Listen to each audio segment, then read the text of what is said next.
जनाब स्पीकर, सिर्फ यकजहती ऐसा नहीं है कि इजराइल के खिलाफ हम यकजहत हो। जब अपनों को आप ना जोड़ सके तो इजराइल के खिलाफ आप ब्लॉक नहीं बना सकेंगे। अपनों को तोड़ना कोई ब्लॉक नहीं बनता। कितने औरती हैं, यह आपकी हुकूमत का सरचश्मा होगा और याद रखा जाएगा हिस्ट्री में। इंटरनेशनल कम्युनिटी आपको यूएन के प्लेटफॉर्म पे याद रखेगी। जनाब स्पीकर, प्लेटफॉर्म पे याद रखेगी कि मौजूदा हुकूमत में सबसे ज्यादा ह्यूमन राइट्स की वायलेशन हुई है, सबसे ज्यादा जबरी गुमशुदगियां हुई है। ये मैं एक पॉइंट आउट कराना चाह रहा हूँ सिर्फ। जनाब स्पीकर, मैं वज़ीर आज़म साहब के नोटिस मिले, ये पॉलिटिक्स नहीं, ये हमारा अगर ये हमारा इस ईवान का मेंबर ना होता तो उसके लिए। और जनाब स्पीकर, यही ये फोरम है जो हम चाहते हैं कि मजबूत हो। इस फोरम में बात ना करे तो कहाँ करे, और अगर ऐसी बात हो जाए तो वो जरूर दिल पे लेना चाहिए। जनाब स्पीकर, सुप्रीम कोर्ट ने 3 जनवरी 2024 को एक ऑर्डर पास किया था।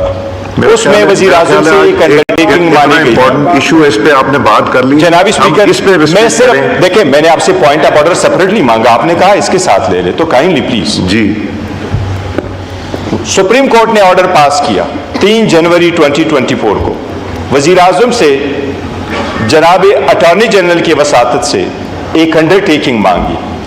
वो चाहे इसका प्रेडिसेसर था या वज़ीर आज़म साहब खुद है, इस ऑफिस का बड़ा एहतराम है हमें। उसमें यह कहा गया था सुप्रीम कोर्ट ने कि इंश्योर करे आज के बाद किसी को अपने घर से उठाया नहीं जाएगा मगर वो जो कानून के मुताबिक हो। जबरी गुमशुदगियां आज भी जारी है।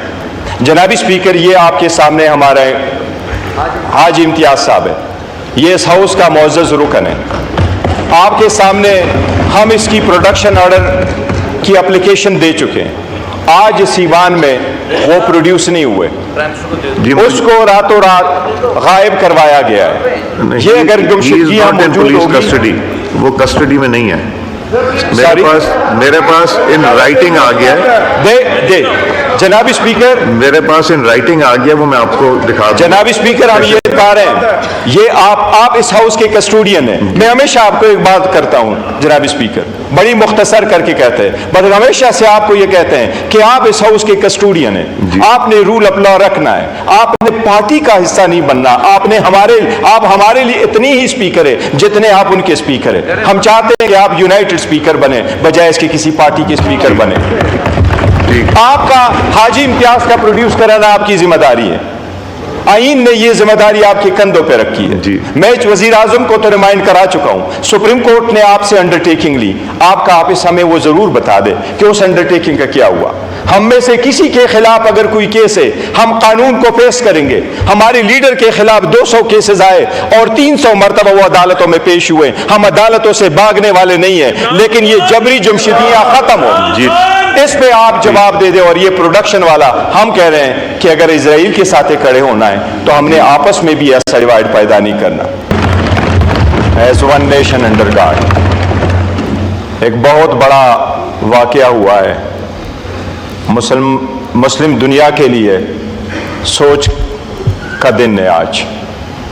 जनाब स्पीकर, हम फलस्तीन के साथ, कश्मीर के साथ हमेशा से यूनिटी का इजहार करते चले आ रहे हैं और हम इंशाअल्लाह ताला ये इजहार करते चलेंगे। सबसे ज़्यादा अगर इंटरनेशनल लॉ को किसी ने वायलेट किया है तो वो इजराइल है और इसके बाद इंडिया है। मुस्लिम दुनिया ने न सिर्फ ये कि कंडमनेशन की है बल्कि खातिर ख्वाह कोई कार्रवाई नहीं हुई है। आज तक मुस्लिम दुनिया ने यह भी सोचना है कि अगर इजराइल के पास इतना फ्री हैंड है कि वो वार अपने हिसाब से शुरू करता है और अपनी ही स्केल पे ख़त्म करता है और 40,000 बेगुनाह निहत्ते मुसलमानों का कत्लेआम करता है, आज तक ये एक सोचने का मुकाम है कि क्या ये मुस्लिम दुनिया ज़्यादा कमज़ोर है या इसराइल ज़्यादा मजबूत है। मेरा ख्याल है मुस्लिम दुनिया ज़्यादा कमज़ोर है। आज तक एज ए नेशन ये इतना बड़ा अहम है, बट एज ए नेशन हम इजराइल को सही जवाब नहीं दे सके। एज ए नेशन पूरी इंटरनेशनल कम्युनिटी मुसलमानों की وہ ایک پوائنٹ پہ جمع نہیں ہو سکی.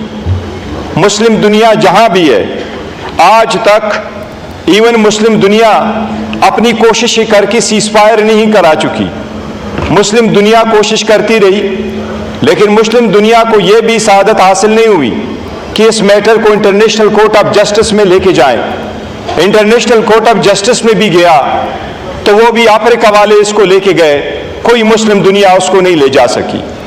یورپ اور امریکہ میں بھی سب سے بڑے سول سوسائٹی نے ریلیز نکالی، وہ ایک ریلیز نکالی اور وہ ایک ریلیز تھی سول سوسائٹی کے جو اسرائیل کے خلاف ہے.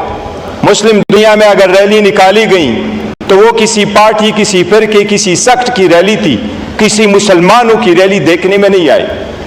اگر یہ اسی طرح مسلمانوں کی حالت رہی تو اسرائیل جو کر رہا ہے یہ بہت جلد انڈیا کشمیر میں بھی شروع کرے گا. مسلم دنیا کو کچھ کرنا ہوگا اور جتنی جلدی کر سکے. ہم یہ بھی میسج دینا چاہتے ہیں کہ مسلم دنیا انٹرنیشنل سطح پہ UN میں اپنا بلاک بنا لے اور OIC کو مزید مضبوط کر لے. آلدو پالیٹکس نہیں کرنی، لیکن یہی پالیٹکس ہے.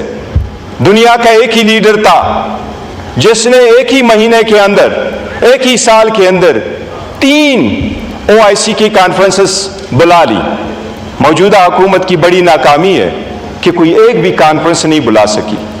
موجودہ حکومت کنوین نہیں کر سکی، اور اسی طرح سارے مسلمان دنیا میں ایسا ہی حالت رہی ہے.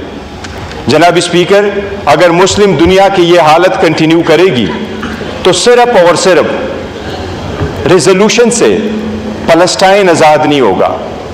2 اسٹیٹ تھیری کبھی امپلیمنٹ نہیں ہو سکے گی. 2 اسٹیٹ کبھی مارز وجود میں نہیں آ سکیں گے. ہر وقت صرف اسرائیل ہوگا. اس کی جتنی مذمت کی جائے کم ہے، لیکن مسلم دنیا میں اپنا رول پلے کرنے کے لیے مسلم دنیا کو اکٹھا ہونا ہوگا. جناب اسپیکر، میں اس وقت آپ کے نوٹس گزار کراؤں گا، ایک چیز بہت ضروری ہے.